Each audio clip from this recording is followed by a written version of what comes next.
اما چیزی که توی کنکور اردیبهشت به شدت دوست دارم حتما بهش فکر کنید و با خودتون سر جلسه ببرید یه چیزیه. ببین بالاخره شما وقتی که درس میخونید به هر حال هر چقدر مباحث کمی خونده باشی، یعنی خب خیلیاتون الان شاید مثلا 50% مطالب رو تونستید یه دور بخونید و مرور نکردید، فدای سرتون. چیزی که خیلی مهمه تو این رقابت اعتماد به نفسه.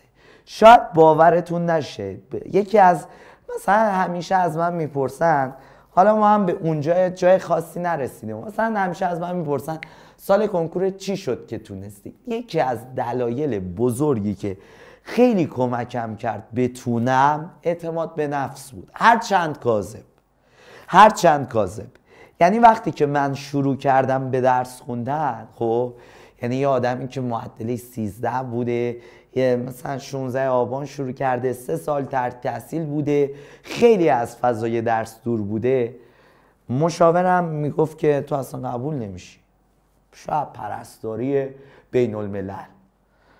اون جایی که میخواستم، زمان ما که کلاس آنلاین نبود، اون جایی که میخواستم کلاس برم فقط کلاس بچه‌ها حضوری داشتن، میگفتن تو رو ثبت نامت نمی کنیم، تو معدلت 13، تو هیچی نمیشی.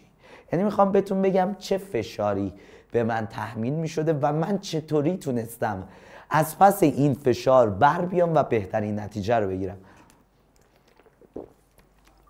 من تو اون آموزشگاه یادمه با دعوا ثبت نام کردم، یعنی دعوا کردم به زور ثبت نامم کردن، مشاورم میگفت هیچی نمیشی، خونه آدم با ترحم نگاه میکرد، میگفتن حالا بسا بخونه، قبول نمیشه بسا بخونه. تنها کسی که خودش رو باور داشت خودم بودم. واقعا بچه یه ایمان قلبی ته قلبم بود که میدیدم دانشگاه تهران رو میدیدم، یعنی مثلا میدیدم اون روزی که رتبم خوب شده دانشگاه تهران قبول میشم، خودم رو باور داشتم و این مهمترین چیزی بود که بشه، یعنی میتونست کمک کنه که ادامه بدم و شدنی بشه. بچه ها اعتماد به نفس واقعا قوقا میکنه. یعنی فرض کنید که هیچ کسی منو قبول نداشت، همه میگفتن نمیشه، مثلا مشاورم میگفت پرستاری بین الملل، مثلا تو آموزشگاه به زور رام دادن، مادر پدرم از سر ترحم نگاه میکردن حالا بخونه این که قبول نمیشه، ولی خودم مطمئن بودم که میتونم، یعنی ته قلبم میگفتم که میتونم. این میتونمه هم قدرت ادامه دادن میداد، هم باعث میشد نتیجه بهتری بگیرم. اینو من تو دانشگاه هم تجربه کردم. ببینید من اون 7 سالی که دانشجو بودم صبح همش خب مدرسه بودم، به جز درس شیمی رو رفرنس میخوندم. شیمی کتابای دانشگاهی 3-4 تا میگرفتم میخوندم، خودم میخوندم، اصلا کاری به استادا نداشتم. به جز درس شیمی که دیگه 4-5 تا از هر کدوم حداقل رفرنس خوندم دوست داشتم. بقیه درس‌ها رو علاقه مثلا اونچنانی به اون درس‌های زیستی و نمیدونم بیولوژی و فیزیولوژی و اینا نداشتم، ناچارم میخوندم ولی مثل اینا نمیشد بخونم. مثلا فیزیولوژی رو یادمه، مثلا بعد دخترامون این شکلی بودن، برنامه می نوشتن یه ماه قبل امتحان فیزیولوژی 2 ساعت یک شنبه، فیزیولوژی 3 ساعت دوشنبه، فیزیولوژی 4 ساعت چهارشنبه. حالا من چطوری بودم؟ من همش سر کار بودم، 2-3 روز قبل امتحان کتاب رو نگاه می‌کردم، یه دورم بخونم خوبه دیگه. کتاب مثلا گایتون بود، فیزیولوژی گایتون از زمان امتحان می‌گرفتن، یه کتاب انقدر بود به زور پاره می‌شدم، یه دور می‌خوندمش دیگه. من و رفیقم که مثلا یه دور خونده بودیم بهش میگفتم حاجی مثلا چقدر خوندی؟ گفت یه دور به زور تموم کردم. میگفتم ایول دیگه امام فیزیولوژی ماییم، اصلا تو فیزیولوژی از ما بهتر نیست، یعنی آی فردوسی نه دیگه مثل ما نمیاد تو فیزیولوژی. این اعتماد به نفسمون هرچند کاذب بود ولی باعث میشد نتیجه بهتری بگیریم. اون دختر خانومی که بنده خدا 6 دور خونده بود یا میومد میشد 15، ما یه دور خونده بودیم میشدیم 17. فقط سر اعتماد به نفس، فقط سر خودباوری است، فقط سر نترسیدنه. من همیشه تا اینجا باهاتون راجع به این صحبت میکردم که کم نیارید، ادامه بدید ادامه بدید ادامه بدید، ولی این چیزی که الان توی کنکور اردیبهشت میخوام خود باوری و اعتماد به نفسه. یعنی حتی اگر یه دور خوندی، نصفش هم خوندی، یعنی دوست دارم با خنده بری سر جلسه. نگی ببین بعضیاتون هستین، خب من همیشه میگم آقا کنکور و تمام زندگی مثل یه مبارزه است. خیلی همون مبارزه رو تو زمین نمیبازیم، قبل زمین باختیم. یعنی اصلا قبل اینکه پامو تو اون زمین بذارم مبارزه رو باختم. میدونی چرا؟ خیلی هم مثلا وقتی که میخوان برن یه مبارزه‌ای کنن، فرض کن آقا یه دعواسی بوکسه، قبلش خودشو باخته، میگه الان میرم یارو میزنه دهنمو سرویس میکنه، میره تو گارد میگیره یارو هم شپ و شپ میزنه تو صورتت. خب آقا تو قبل بازی خودتو باختی. خب این معلومه یه بوکسوری که قبل از اینکه وارد رینگ بشه به خودش بگه آقا قراره برم کتک بخورم، مگه اتفاق دیگه ای میفته؟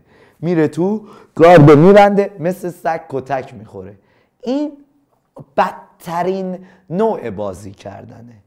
یا بازی نکنید، یا اگه بازی میکنید حداقل یه مشت رو فرق کن، حداقل اون ته جونی که داری رو بذار. نگو قراره برم کتک بخورم، نگو قراره ببازم، برو تلاشتو بکن، حداقل یه دونه مشت رو پرت کن.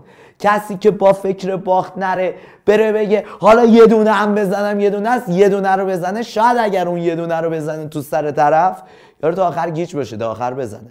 ولی کسی که قبل از اون رینگ خودشو ببازه بگه قراره برم اون تو کتک بخورم، اصلا جرئت میکنه دستشو دراز کنه؟ نه. خیلیاتون قبل از همه آزمونایی که تو زندگیتون میدید خودتون رو باختید.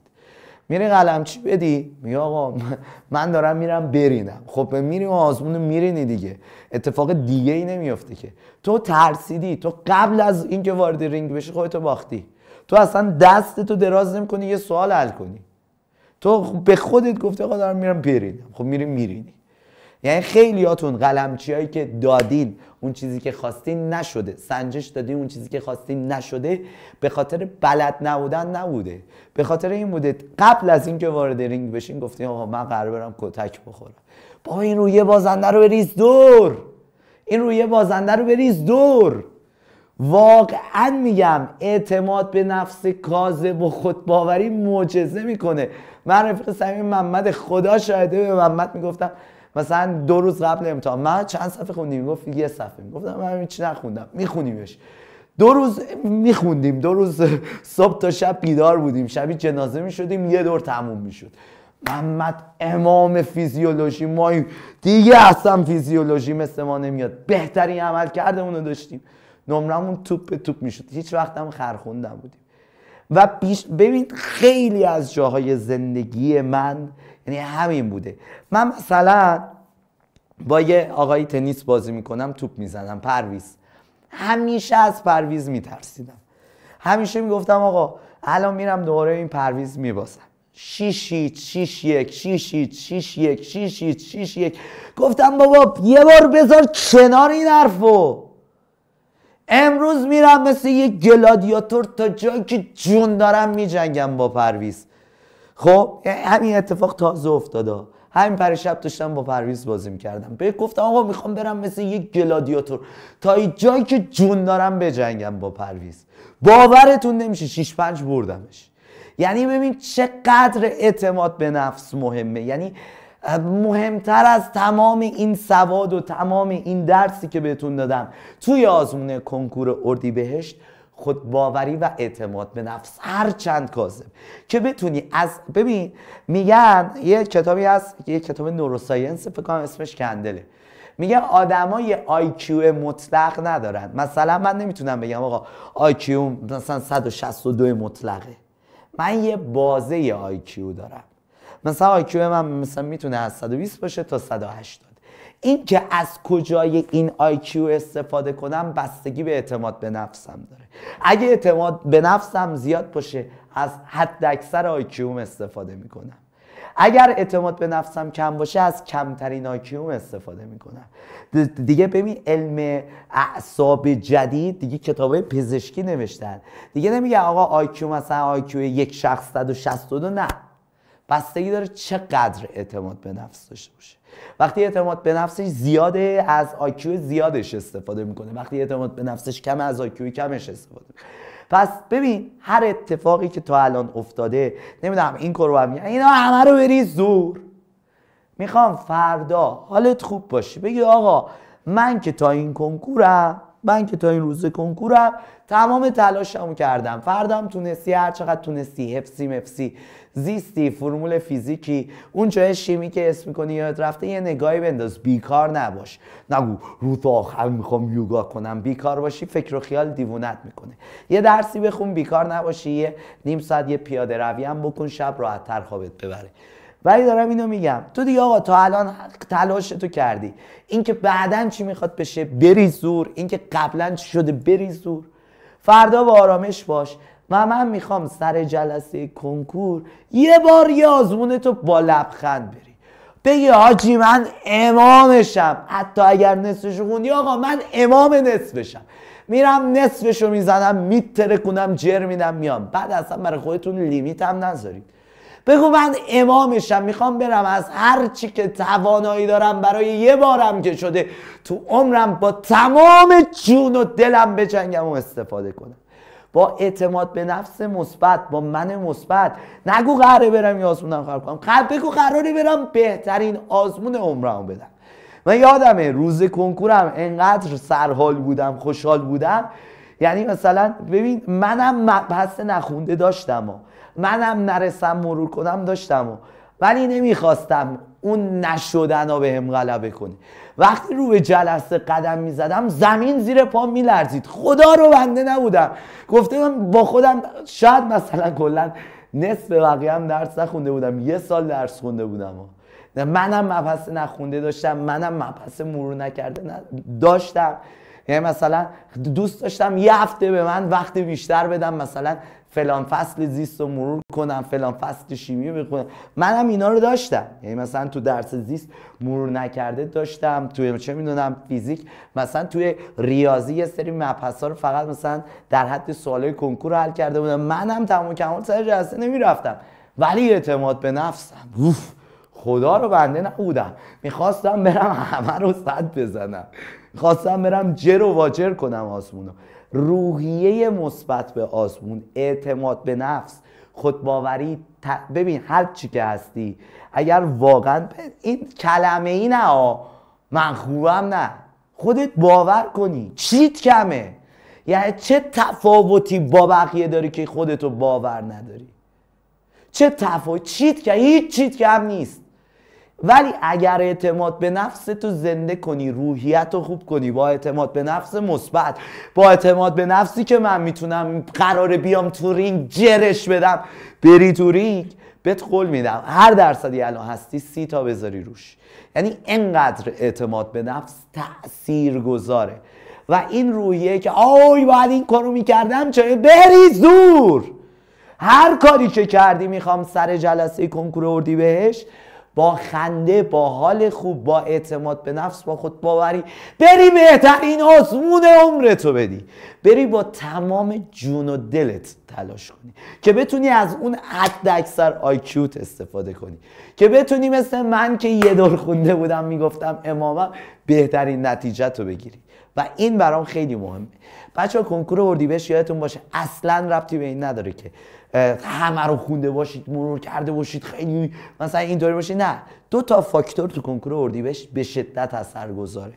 یک، همین اعتماد به نفس داشتنه، همین یه سوال سخت دیدن نترسیدنه. مثلا یه سوال سخت درک به گوشم که سخته میرم بعدیش، سوال آسون تو دفترچه قطعا پیدا میشه. نترسیدنه خیلی مهمه، بگردی دنبال سوال آسون. و اینکه اون تکنیک مدیریت زمان رو حتی اگر تا حالا نکردی بکن. دور اول اون سوالایی که گفتم سوال را دست حل کن. اعتماد به نفس، مدیریت زمان، این 2 تا کارو بکنی یه آزمونی میدی که اصلا باورت نمیشه، روحیت برای تیر چند برابر میشه. این از این. و در نهایت خیلی دوستتون دارم. یه موقعی مثلا اگه عصبانی شدم، تلخ شدم، تند شدم، یعنی اونطوری که اونقدر که باید شاد و خوشحال پیشتون نبودم، از سر دوست داشتنم بوده. یه موقعی ما انقدر یه سری افراد رو دوست داریم که یه موقعی اصلا از دستشون شاکی میشیم. یه موقعی مثلا آزمونتون رو خوب نمیدادین، مثلا اون آزمون اونطوری که باید نبود، یا مثلا یه چیزی میگفتین. من یه موقعی ناراحت اگر اومدم، دوست نداشتم هیچ وقت ناراحتتون کنم، با تمام قلبم دوستتون دارم. کارمونم هنوز تموم نشده. کلاس امتحان نهایی رو من در کنار شما هستم. کلاس امتحان نهایی برای شما کاملا رایگانه. الان که دیگه کلاستون تموم شد، چهارشنبه و پنجشنبه و جمعه کامل جزء امتحان نهایی رو میشینم آپدیت میکنم. درسامو و سوالا رو میخوام بیارم کنار هم که بتونیم راحت‌تر 20 رو بگیریم. ما که 20 هر سال گرفتیم، امسال هم دوباره 20 رو بگیریم. امتحان نهایی در کنارتونم. ما همایش رو برای کنکور تیر برای کنکور تیر خواهیم داشت. همایش تیر هم در کنارتون هستم. 4 تا آزمون تالیفی دیگه هم داریم. کنکور اردیبهشت هم براتون در واقع کنکور اردیبهشت رو هم براتون تحلیل میکنم. البته اگر سازمان سنجش نگه در انتها هم اینو بنویسم. و حالا فعلا تا برگزاری آزمونامون تا بعد کنکور اردیبهشت، خدا نگهدارتون باشه. دوستتون دارم خیلی زیاد. اگرم گهگداری عصبانی شدم، فقط به خاطر اینکه شما نتیجه بهتر بگیرید بوده. شما رو به خدای بزرگ میسپرم. بعد کنکور باز بازمونه تالیفی کنارتون هستم.